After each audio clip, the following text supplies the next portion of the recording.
E vamos falar agora de um assunto também complicado para o trabalhador brasileiro, que são as negociações salariais. Elas caíram quase 40% as negociações entre trabalhadores e patrões, desde a reforma trabalhista, na verdade, na comparação do primeiro semestre deste ano com o primeiro semestre do ano passado. Nós vamos falar sobre isso agora com Hélio Zilberstein, que é economista, professor da FEA, especialista em relações do trabalho. Professor Hélio, boa tarde. Boa tarde, Denise. Bom, a questão é a insegurança que marca agora essas negociações, né? Houve uma flexibilização maior, você deu mais responsabilidade aos sindicatos, essa liberdade maior na definição dos termos dos acordos. Agora fica a dúvida quanto ao que se pode ou não colocar lá na pauta de negociação, né?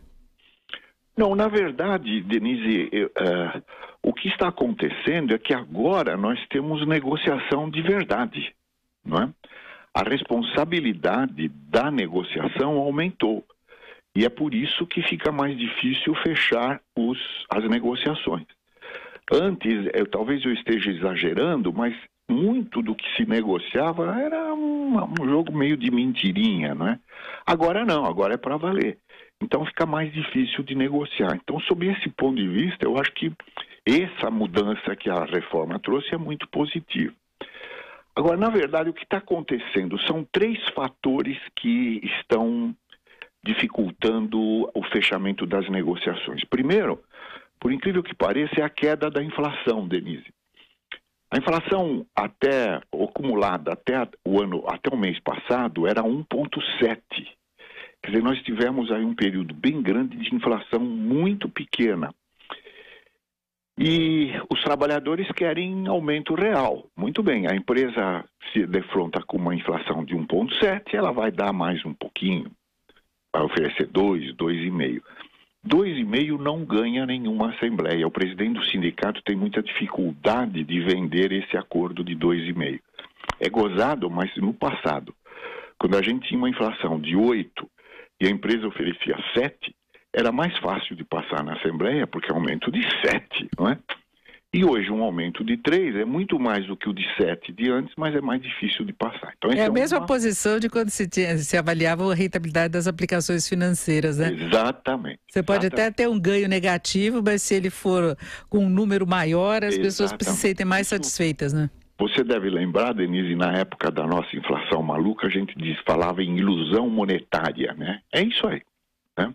Isso está passando. As pessoas estão entendendo que agora a inflação é menor, a recessão é grande, você não pode ter grandes aumentos. Mas ainda é uma dificuldade para fechar. O outro obstáculo ao fechamento é a contribuição sindical. A reforma trabalhista diz que a contribuição deixou de ser obrigatória. E o empregado que quer pagar, ele precisa expressamente autorizar. O que os sindicatos entendem por expressamente? Uma assembleia decide, por maioria, que todos vão pagar. E aí eles apresentam isso como uma cláusula para ser negociada. A empresa não aceita, porque é um risco jurídico para ela. Se ela aceitar, um empregado pode acioná-la na justiça, porque esse empregado não deu uma autorização expressa. Autorização expressa não é a mesma coisa que uma autorização indireta via Assembleia. E aí, Denise, não fecha o acordo, porque essa é uma questão de vida ou morte para os sindicatos. E o terceiro fator é que muitas empresas, como não existe mais, a reforma trabalhista também definiu que quando termina a vigência de um acordo, tudo que fazia parte daquele acordo, daquela convenção, deixa de valer. E aí muitas empresas estão tentando aproveitar isso para tirar alguma coisa. O exemplo que nós tivemos, que eu acho que o seu ouvinte vai ficar entendendo do que é que eu estou falando, há pouco tempo a gente teve um movimento dos professores de escolas privadas. A convenção deles dizia que os filhos dos professores não pagam a escola.